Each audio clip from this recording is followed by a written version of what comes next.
Hey there. Hi, this is Valerie White Williams and Vocal Splendor Studios, and I am going live. I usually make these decisions on what I'm going to do live in the moment. So, what I'm talking about today is what is vocal talent. This is something that people talk about. Oh, they're so talented. All the best singers are so great. So, having taught for 30 years. I've worked with all sorts of singers from professionals to beginners and everybody in between. I've come up with the three things that I think constitute vocal talent. So we've got, first of all, vocal quality. People that are considered vocally talented have the X factor voice. They have vocal tone, color, range, but usually the tone is really distinctive. When we hear their voice, we go, oh, that's Stevie Wonder. Oh, that's Freddie Mercury. We can recognize their voice instantly because the vocal color is very unique. Voices kind of come like on bell curves. There's a lot of voices that may have a similar quality, and then the unusual, richer voices can be somewhat rare. Probably the most rare voice is the true low bass. The guys that have the really low voices, and then the extreme voices. So the voices are an extreme ranges tend to get a lot of attention, and they're very highly valued.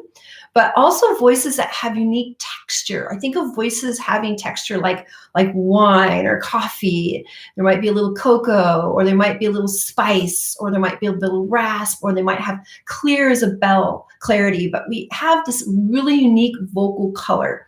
So that's the first thing, vocal color. The second thing I would say is incredible pitch and great ear. Now, what I mean by pitch is that their ear is impeccable. They don't have problems matching pitch. They can sing difficult melody lines effortlessly without having some sloppiness or not being able to hear the pitches. I have found that pitches are really something that you're born with, pitch quality. You know, I have kids myself. I've worked with all sorts of singers, and some singers can instantly match pitch. They can match various difficult vocal lines. One of the things that sometimes when you audition for choirs and other, even for colleges, they will do what they call pitch matching, where they'll play three separate notes, and then you have to match them. And they always do three because it's hard to hear the combinations. And so typically, you know, you'll have three separate notes that are easy, and they'll keep getting harder and harder with more difficult intervals to test your ear. And some people can just do that very, very easily. Other people need to train. Actually, they need to train their ear so they can hear the differences of the pitches. And some people just really struggle with matching any pitch.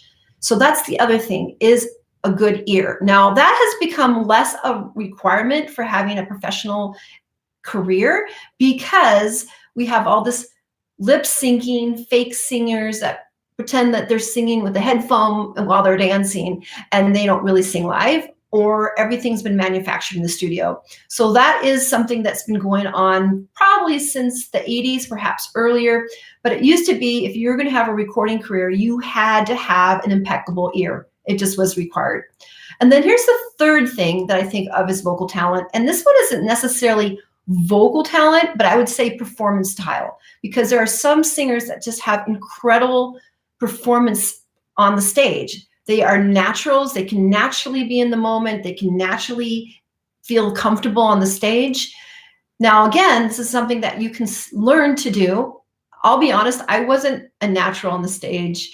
I think too much. I'm overanalyzing. That makes me a good vocal coach, but being a performer, it took me a long time to kind of focus on what I needed to focus on and not be distracted by all the things that can happen.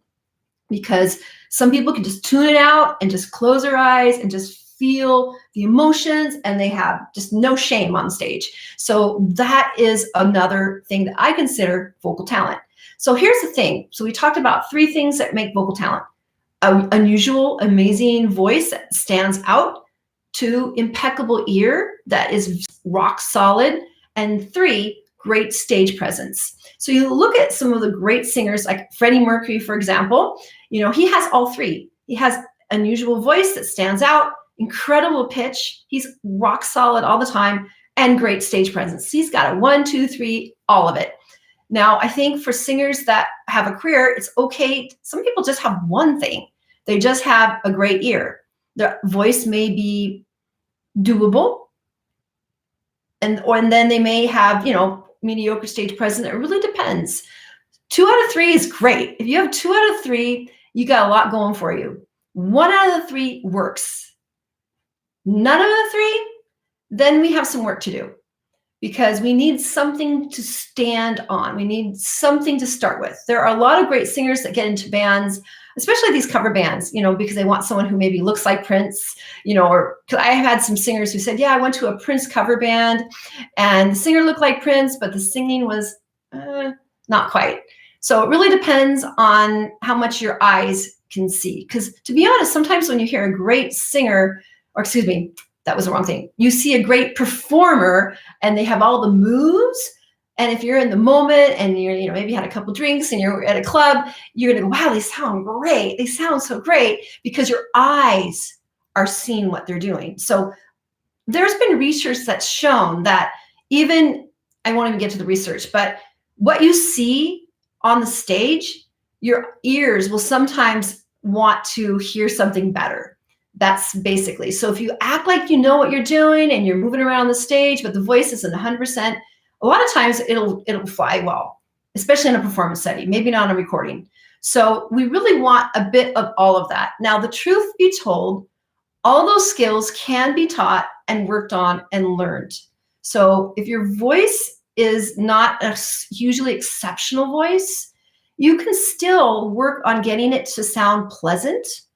You may not be doing all the crazy singing, but you might just have a real honest approach to a song that is still appealing. Because really, you don't have to have a magnificent voice. You don't have to be a Christina Aguilera or a Freddie Mercury to have an impact as a singer. You just need to be yourself and to train your voice the best that you can be based on the genre and what you're singing.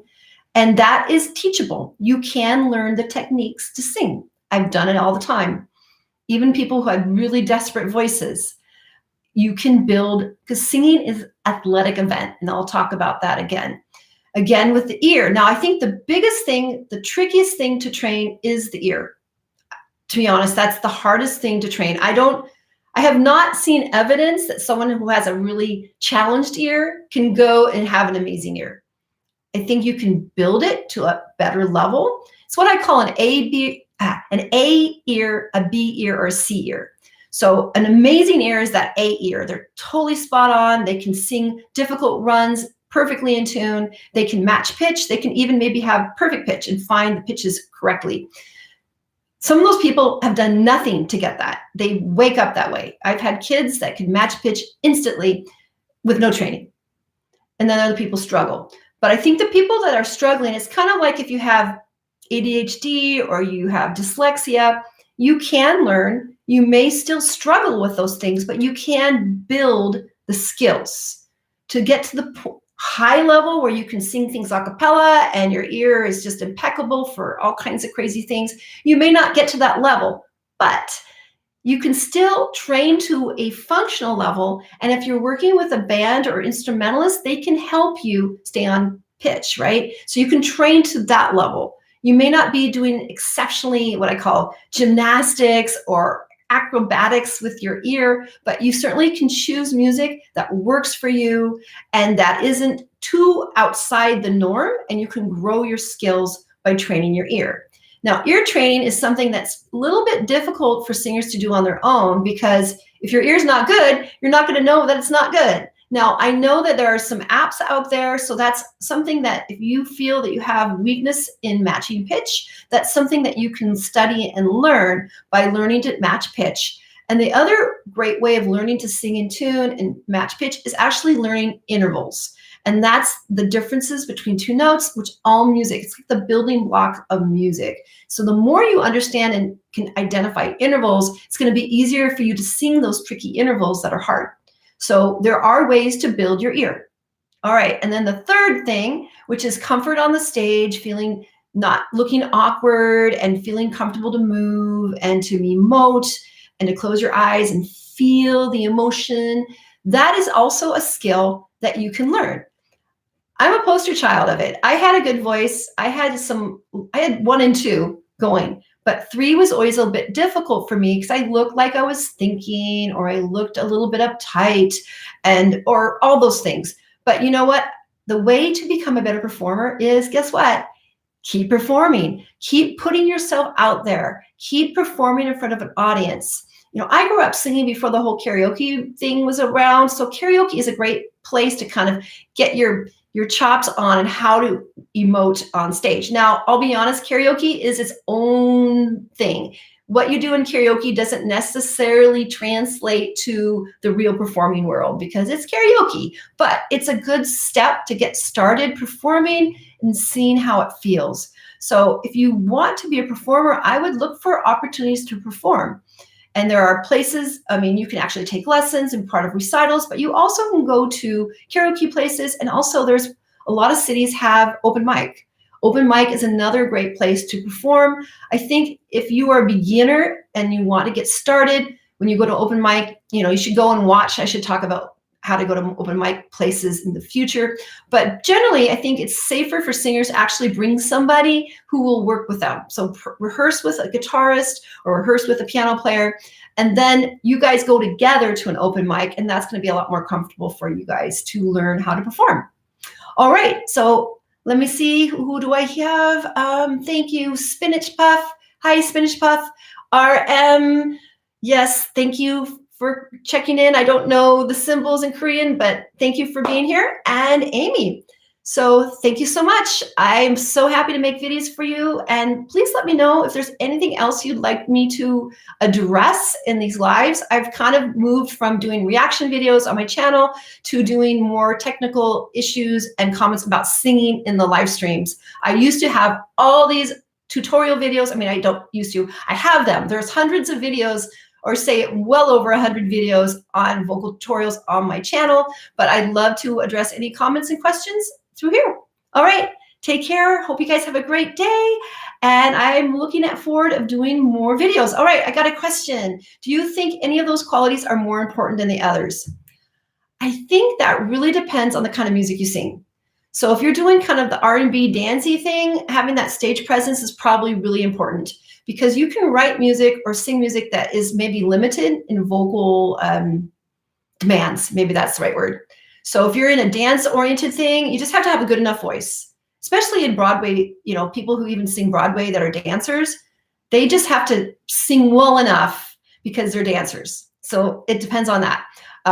For ear singing, it depends. If you're doing really difficult music, like a lot of riffs and runs, or you're doing jazz, I think jazz is one of those genres that you really need to have a good ear.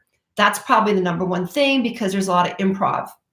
So that's super important. So it depends on the genres. And then the powerful voice, the interesting voice, really depends on how much you can make of it. So I think for rock and things like that, having a powerful voice is really important, because some voices simply aren't big enough to really sing over like that. So everybody has a voice, but not everybody has a voice to sing everything, at least on a professional level. It's like sports.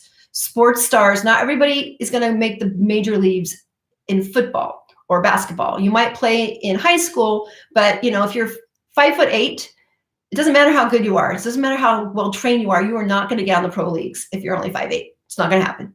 So that's how voices can be as well. Okay, let me look at the next question. Can you damage your vocal cords by singing too much high notes, even unnecessarily? I think it depends. I don't think high notes are necessarily the bad thing, but you have to be, first of all, you need to make sure you have the breath energy to do it. So if you don't understand how to use your breath, you can hurt your voice, or you can actually, I don't want to say hurt the voice, but you can create fatigue. And yes, if you sing too many high notes over and over and over and over again, it can create a fatigue on the voice. So the main thing is just being aware of how it feels. And when you start feeling a fatigue, stop singing. Don't keep doing it. Just give your voice a rest. All right. Can you rescue a voice that's been abused by smoking and such? I think so. I mean, I have a lot of singers who used to smoke and they stopped smoking, and they have told me it takes sometimes years for the voice to recover, but it does recover. So smoking is just something that is really hard on the voice, because the smoke dries out the vocal cords. That's the main thing. And then there can be sometimes a thickening and things that can happen on the vocal cords. I know some of the old school singers said that, oh, smoking gave me my tone. And perhaps it did. It's really hard to tell because the culture of smoking has changed. It used to be like in the 70s and even beyond, before then, all kinds of singers smoked. Even opera singers did. And I went to a vocal workshop years ago, and the teacher was kind of a smart ass who taught it. And so he shared all these ads of these opera singers that were big stars in the 50s going, oh, camels are so good for my throat. And he showed us to help us realize that the ideas have changed. And those guys were singing opera and performing at a high level, but they were smoking. Smoking is not good for you, but you certainly can recover from it.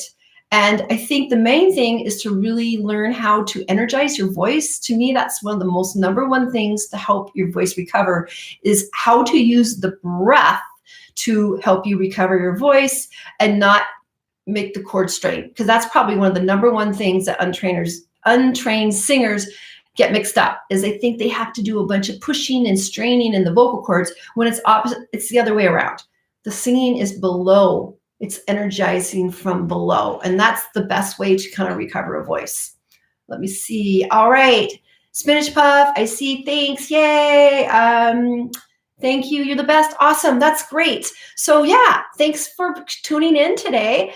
And I look forward to doing the next one. So hopefully this was helpful for you guys. All right. Take care. I'm going to say bye. Bye.